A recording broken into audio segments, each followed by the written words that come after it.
Garmin Verb is very basic system that we can carry. You may notice a mount on a wing on our airplanes, where a little Garmin unit, as depicted, can be mounted.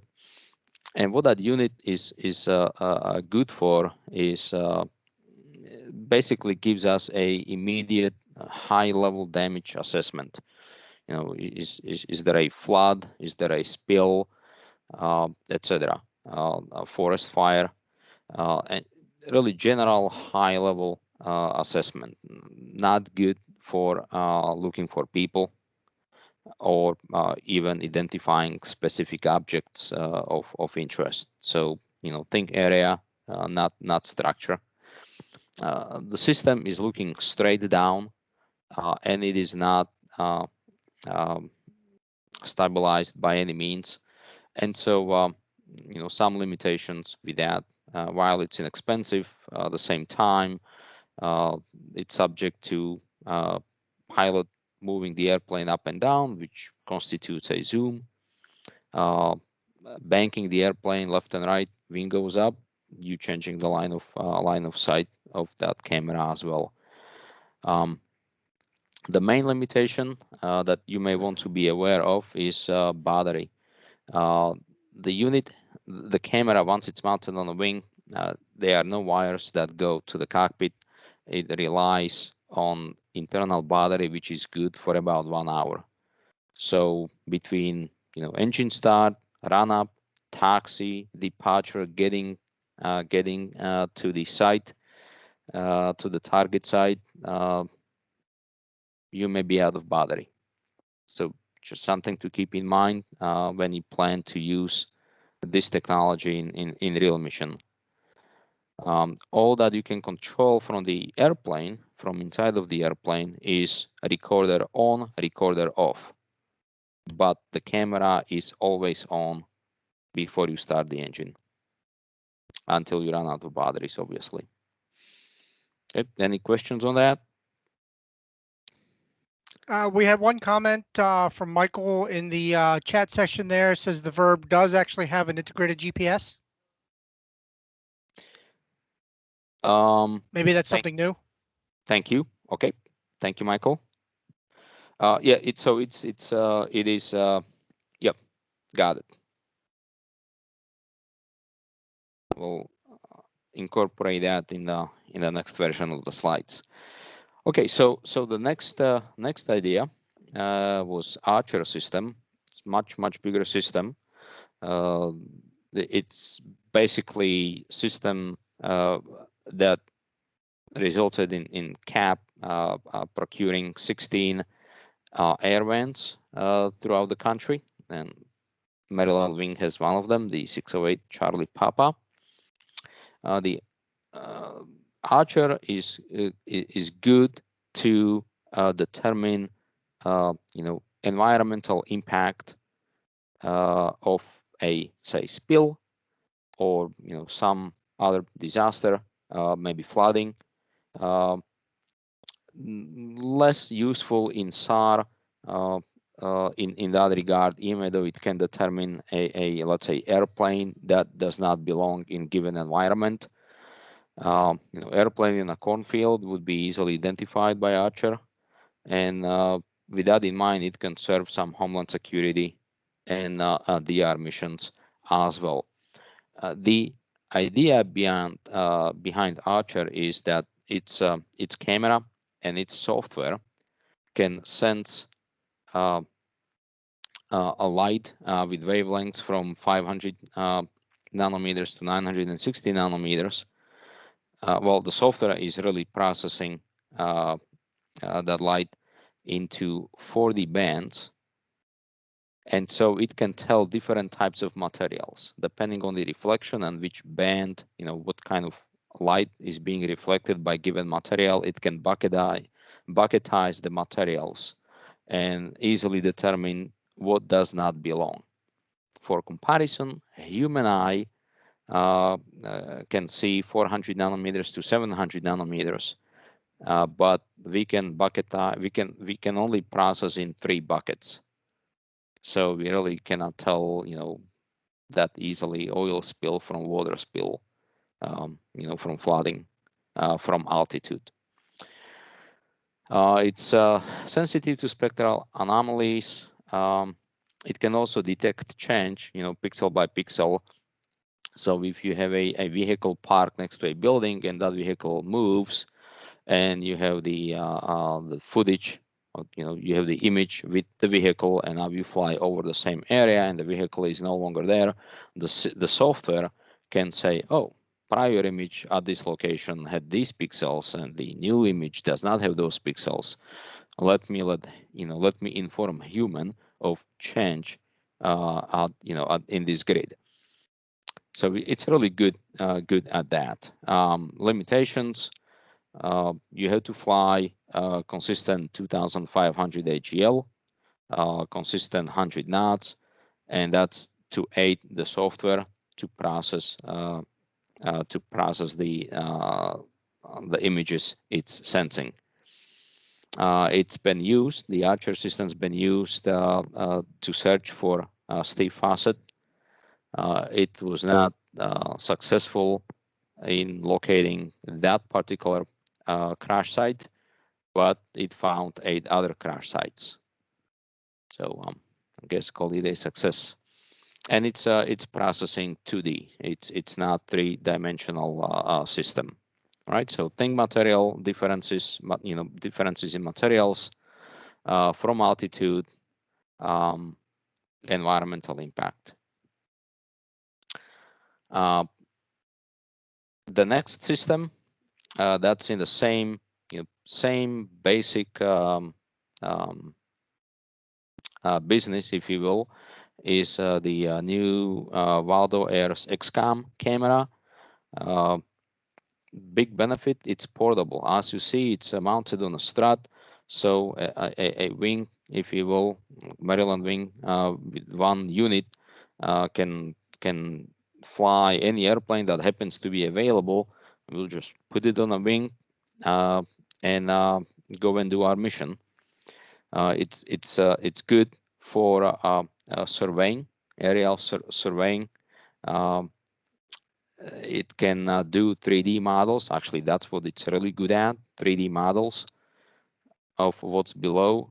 And the technology is slightly different from the Archer, in that it's not shooting straight down only. It's also it's shooting obliques, and it's shooting obliques in circular fashion, so it can fly a moving circle pattern, looking at the buildings, the downtown and whatnot, from 360 degrees, with software processing all the pixels coming in and building 3D models of what it sees.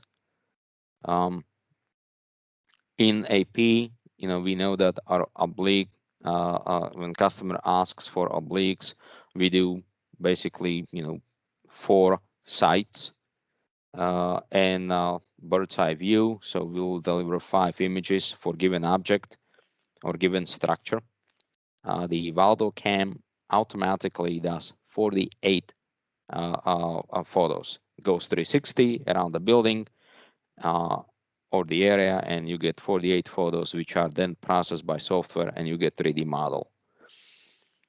Not necessarily good at locating people or identifying, in SAR missions, identifying, a person in Chesapeake Bay, but really, really good at figuring out floodplains and flooded areas, etc.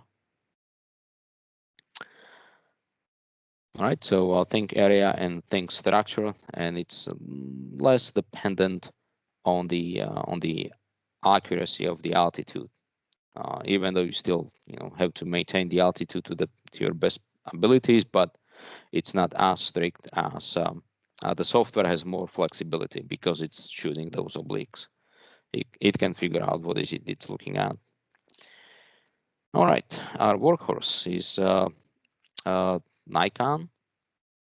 So our Nikons provide a great deal of flexibility.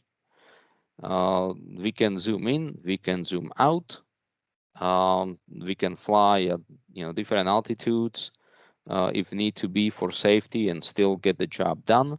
The camera is not fixed to the airframe, so we can move the camera independently from the airplane, and that's a big benefit, especially when we're looking for individuals or trying to take a specific picture of specific area in specific on specific structure, if you will.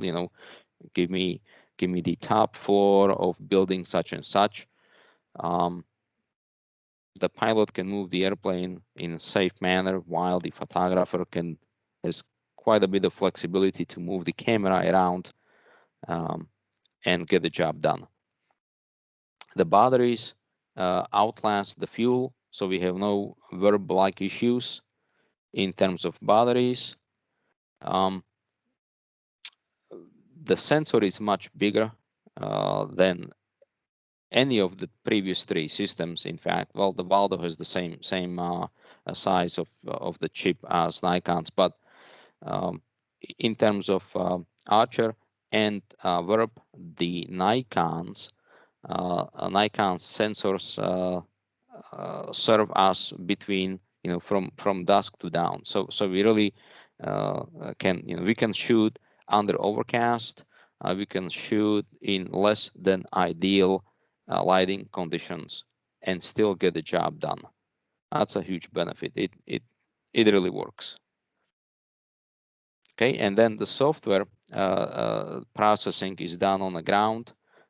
We basically provide JPEGs with latitude, longitude encoded in those JPEGs, and either humans or artificial intelligence applications process the JPEGs into whatever is meaningful for the customer.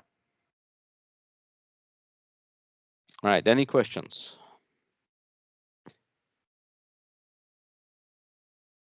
Moving on. There is a great deal of figuring out the best way of getting footage from the airplane to the ground now. Real-time product delivery. Well, the previous three systems, they really don't have any way of any integrated way, if you will, of doing a real live real-time video delivery. But there are a couple of things that we can do to get the photos down to the ground prior to landing, such as copy the photos to your cell phone, fly to area where you can reach the nearest cell tower, and simply text or email the selected JPEGs to IC as needed. All right, so this little device that's depicted on the left is a good item to carry with you. It takes SD card on the bottom. You can, in this case, this unit connects to iPhone or Apple device, iPad, and from there off it goes using cell network.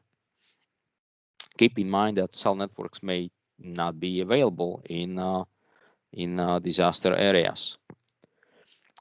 Option there then is just to land and hand off the SD card for further processing. And live video systems. Well, that's where it gets really interesting.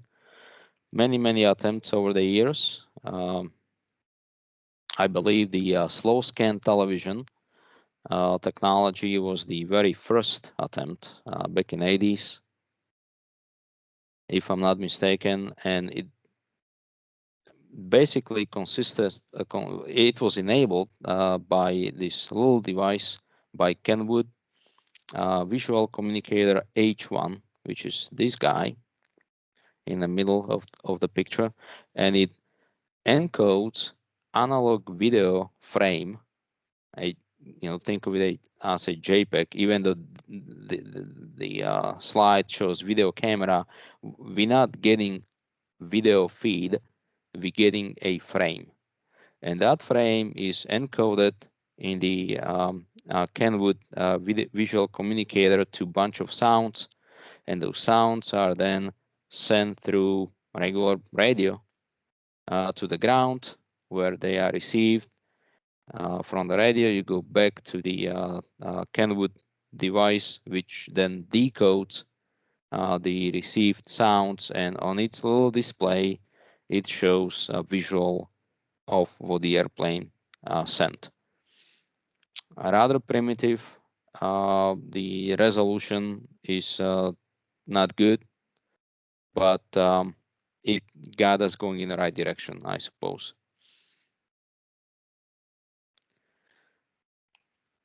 The next system was satellite transmitted digital imaging system, which relied on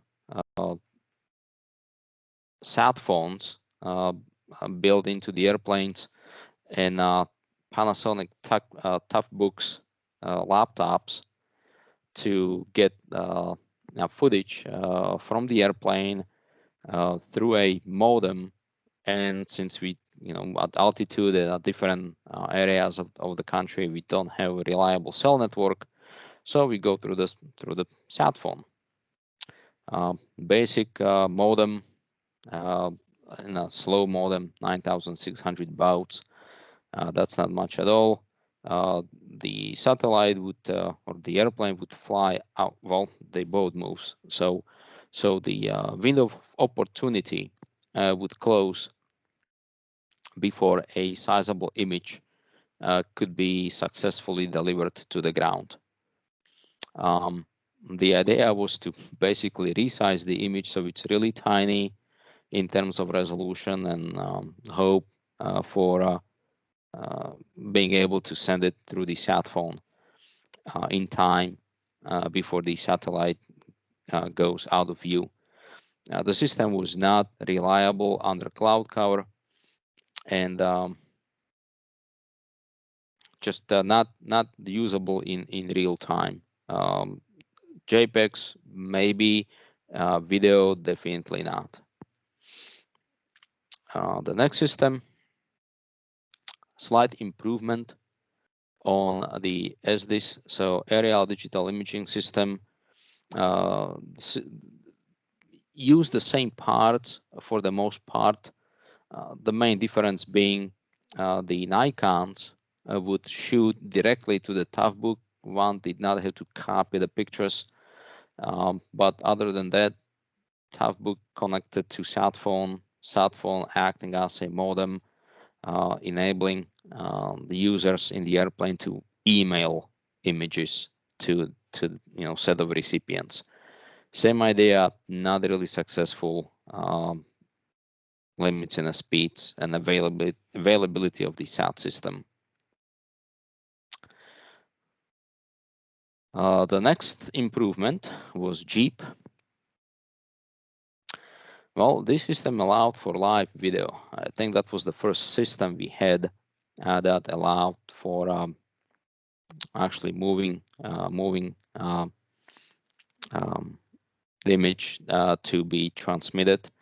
It used some of the same hardware, so we still use the Toughbook. The Toughbook is now connected to a camcorder that takes the creates the video feed, and towards the ground, we're not using satellite anymore. We're using Sprint's 3G cell network. As we all know, 3G is not necessarily the speediest thing in the world. So within its limitations, we were able to send some footage in limited quality down to the ground, real time. The main issue with the system was the the Sprint connectivity itself. Again, cell network is not available everywhere. You have to maintain low altitude to be within the reach of the antennas on the ground, and the transmitter's antenna, if you will, the radio in the airplane was by design using the antenna internal to the toughbook, which proved to be not good. And so we got much better results connecting the toughbook to external antenna, which now limits the system to GA8, as that was the only airplane where we could do so, right? So we looking at GA8, sending some live video over slow 3G network, flying at 1000 AGL in the vicinity of the Sprint's tower. If you are in real, hurricane DR mission, real DR mission where cell towers are not available, this is of no use. Improvement to Jeep was a system based on Verizon's 4G network. Same idea, different name, same limitations, faster. 4G rather than 3G. Also, Verizon's network is more robust. Their coverage is much better than what Sprint used to be. Better user interface, better controls, but technically, same idea. Still using cell signal to talk to the ground. Any questions? Any comments? All right, moving on. Nothing so far. All right, so this is my favorite sensor, MX15.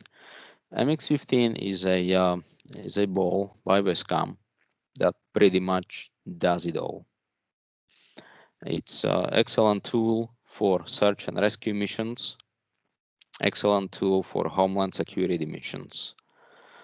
It has 3 sensors. This particular ball has 3 sensors. This big mirror-like thingy is a infrared, meaning it can see at night, and it can see at night very, very well. Can be at altitudes where you need oxygen, and you can identify human who just flicked his or her cigarette. We have optical sensors as well that need daylight. This sensor is a wide to telephoto zoom, and this sensor is extreme telephoto for identifying not only structures, objects, but it can go down to individuals. Pretty powerful system. It is used in CAP in 3 airplanes. The 4th airplane is in the making. It should be delivered by the end of this year to a mission base in Louisiana. With regard to Maryland, we can use the uses I see for this system are many. First and foremost, Chesapeake Bay Patrol. We can fly at altitude. I mean, I'm talking, 10,000 feet, 12,000 feet, and see a big chunk of the bay on infrared, immediately being able to spot anything that's in the water, whether it's a boat, a raft, a human with just head bobbing in the waves.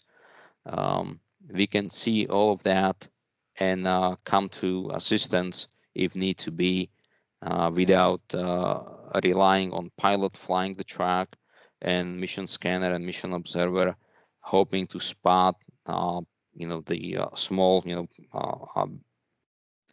basketball-sized object of a like color in the water. That's just the odds are against being able to spot human with eyes, but the heat signature of the head in the Chesapeake Bay's colder water will definitely give us ability um, to see that person in distress. If you zoom out, you can survey the entire area. You can zoom in, see the structure, identify objects, identify persons. Again, altitude gives you margin of safety, especially over water. We can also fly over high terrain and safely so, while zooming into the mountain, even from a side. And the heat signature sensor enables us to see through the leaves, if you will. It's really powerful sensor. One benefit of being able to fly at altitude is for the missions in Nevada and in Louisiana. The altitude gives us the option to stay invisible by sound signature of the airplane to the target. So if we are up high, the target of interest that we are observing is not aware of our presence. And that may be beneficial when performing Homeland Security missions, even in Maryland. We have three questions just popped up about the MX15. Is CP owns these, or are we renting them or borrowing them from someone else? So as all, well, I believe they are technically owned by First Air Force. Makes sense. Not sure. I mean, as just like anything, right? But they are on Civil Air Patrol's books. So just like any 172, who owns that 172? Whomever owns that 172 owns the MX15 systems. They are fully integrated, so they come with airplane. They are installed under STC, so there is no such thing as let's move the ball to another plane. You can't. There are three systems flying, and we don't rent them, we don't lease them. They are just regular CAP airplanes. And none in Maryland yet? None in Maryland. So there are two in Louisiana, one in Nevada. And they are. If you're flying high, can it see through like low-level clouds, fog, IFR type conditions? That gets dicey. If it's so the visual, these two sensors, the visual sensors, definitely not, right? Because that's light reflection, and if you are flying over fog, you see reflection of the water droplets that are the fog, and that's what comes back to your eye. However, when you fly when you turn on the infrared sensor, the infrared sensor doesn't care for the light reflection. It's seeking heat. And if there is enough heat difference, in other words, if the fog is thin enough, or if the cloud layer is thin enough not to completely block the heat source underneath, you can see some. But I mean, it does not see through like clouds. Like if you have 500 feet of clouds or more, we won't be able to see anything. If you have thin layer, the infrared can see through that thin layer. Thank you. You're welcome. Now the big benefit though with regard to flying in the in the clouds is, think of a broken layer, broken to scattered, where we can keep the ball right? It's geostabilized, so I can keep the ball on a target through a hole in the clouds, and regardless of what the airplane does, I can, I can just keep looking through the hole. I can fly in circles and keep the ball on the target if the hole is big enough. I can go up and down, I can go sideways, the ball will just stay on the target. That's better than nothing. Often the missions are flown where, I mean, you would not even consider launching the mission under, not having the ball, but the ball enables to, get release if the layer is broken, because there is a chance, and pretty good chance, that some service can be provided. And when it comes to human life, yeah, definitely, if there are holes, we'll shoot through the holes. Now, if the ceiling is high enough, obviously you just scooch under, turn on the infrared, and look for humans in the woods, in the desert, in in the water. It's perfectly doable. If you think of it this way, for mission scanner and mission observer, we need to be 1000 AGL for the human to be effective. Otherwise, higher than that, and the effectiveness goes away rather quickly. Well, that means we are okay flying 1000 AGL. So if the clouds are at 2000 and you're flying at 1000 with this ball on, you can see quite a bit. You can be very, very effective and efficient at the same time, because that ball can see distance. All right. Any other questions? We have one question that looks like it got answered already. I'm assuming the observer inside the aircraft controls this camera during flight? Does not. So it's a 3 crew show, if you will. The positions are mission pilot, mission commander, and sensor operator.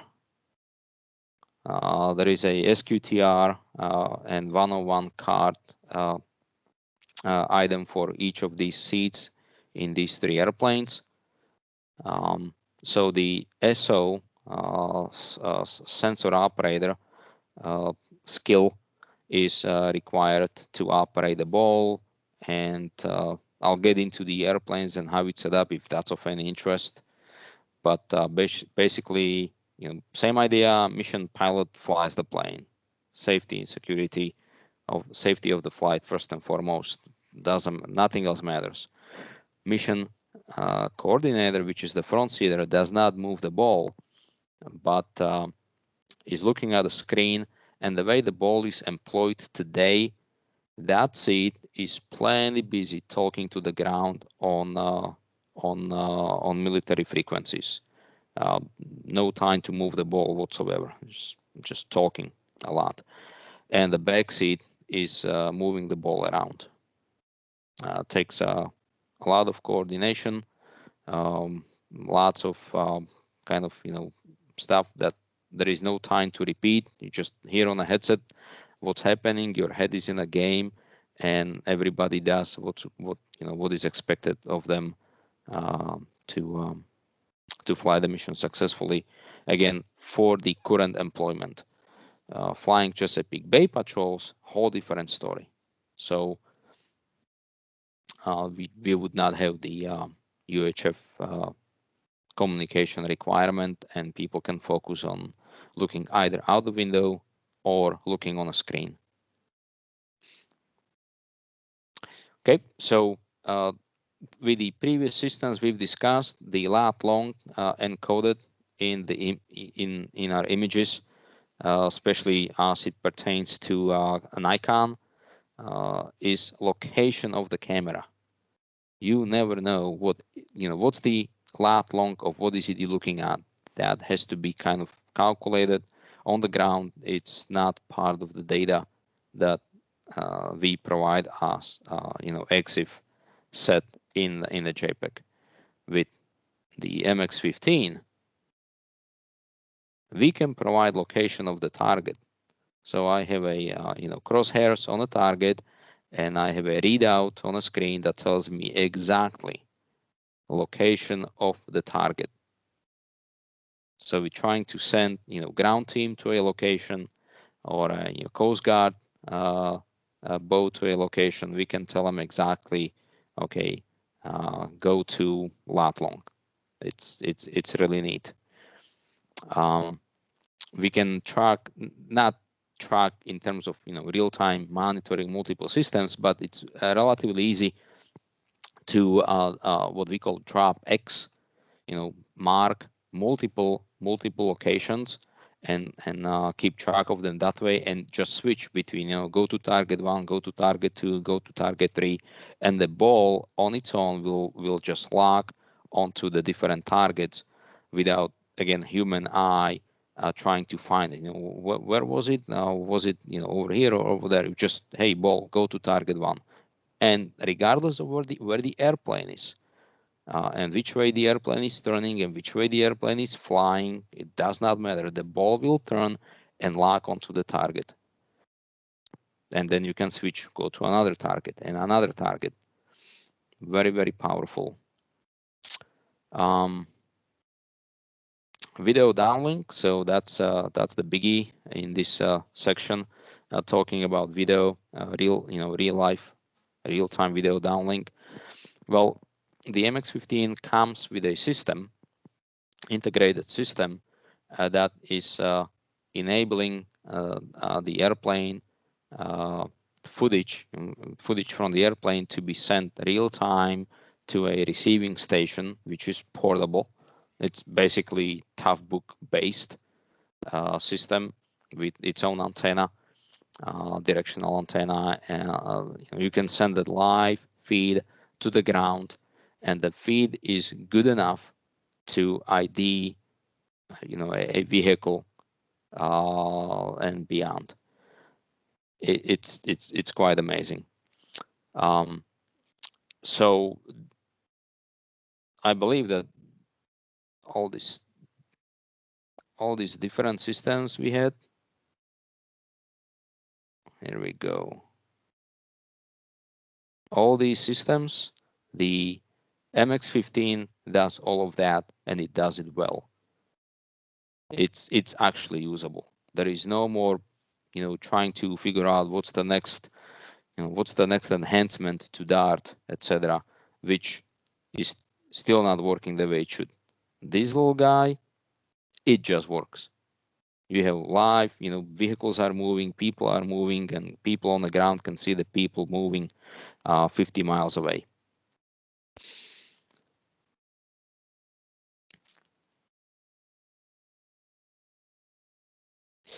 And it also has onboard video recording. So if we want to, we can just record everything that the ball sees on SD card, and then copy the content for archival purposes, or give it, hand it over to the customer so they see the entire flight as seen by the ball.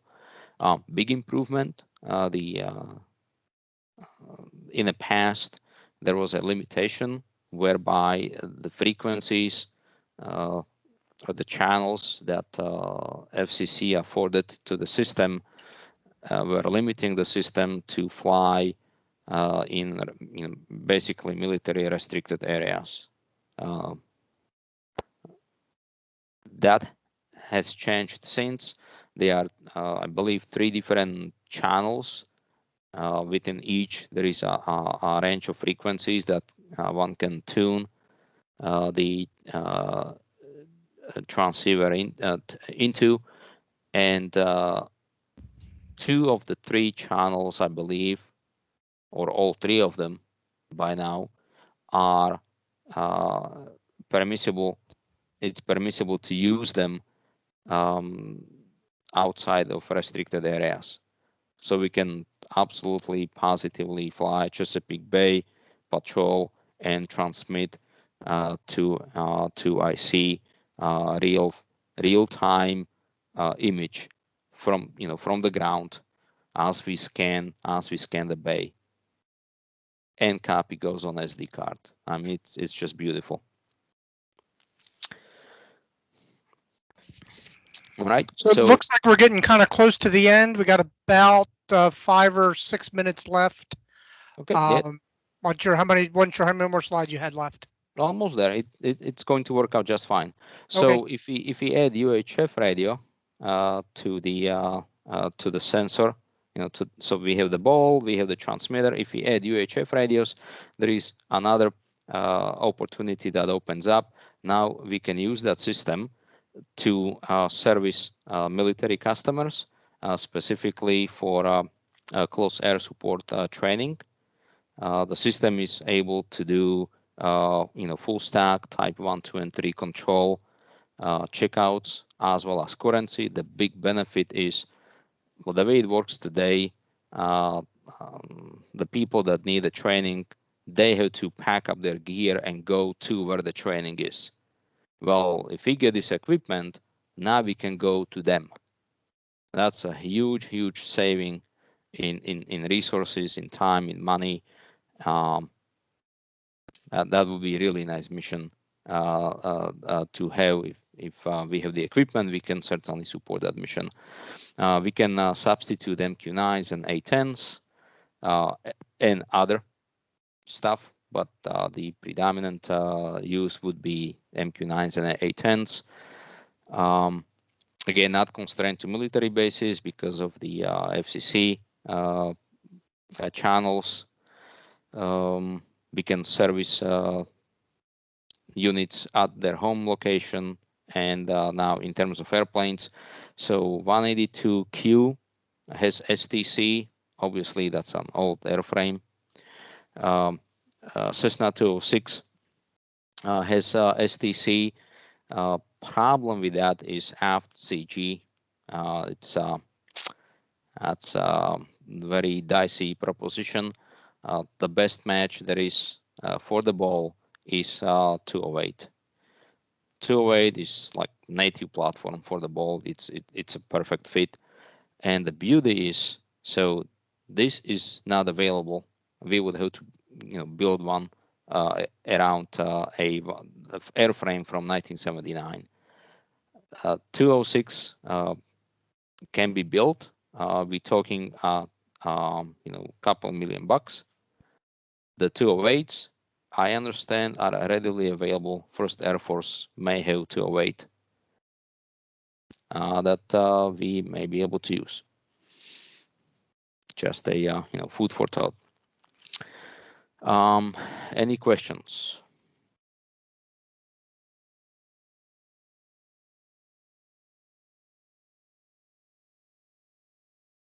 All right, so we have a few more seconds.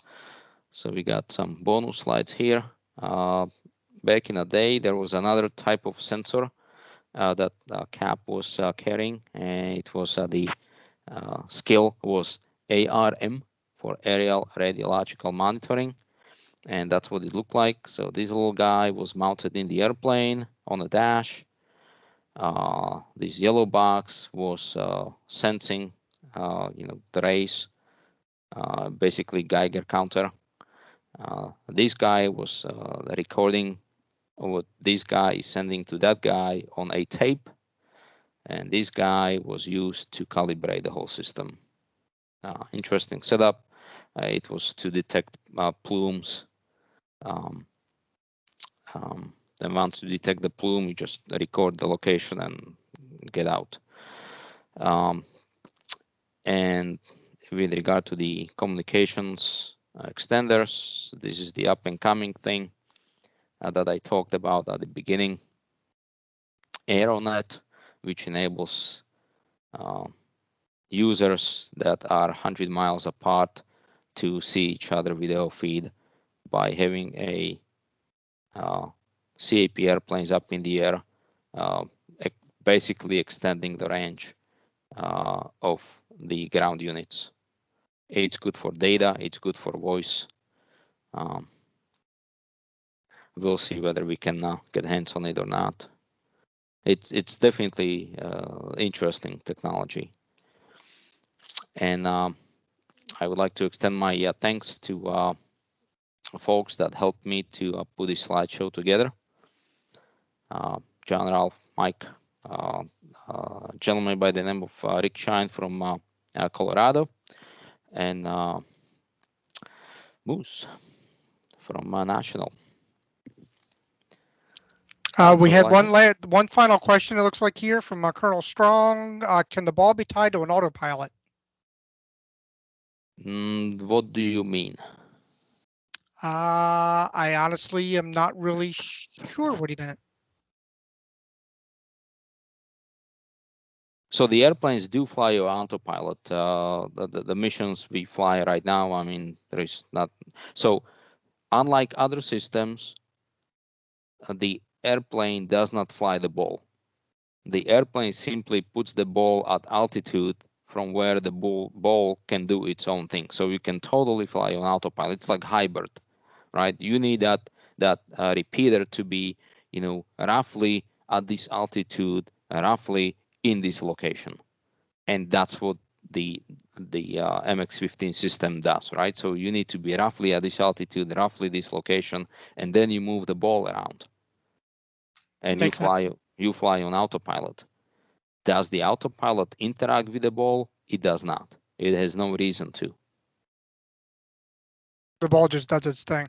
Yeah, the ball has its own autopilot. Think of it this way: it has its own location sensing equipment. It has its own GPS. It's completely independent from anything else going on in the airplane. The airplane is just the platform. Just take me up, fly me around, and I'm going to do my own thing. Great. Any other? Thank you. Any other questions? We're kind of toward the end of the session here. The room's going to stay open. If anyone wants to stay in and have a chat amongst yourselves, you're more than welcome to. The survey link is posted, so please make sure you fill that out before you jump in your next one or sometime today if you can. And I would like to thank Richard for coming and doing this for us today. This sessions will be recorded. I missed the first couple minutes of it, but the majority of it did get recorded, and it'll be available for playback at some point. I don't know exactly when. So thank you everyone for attending. I'm going to stop the recording now, but I am going to leave the room open.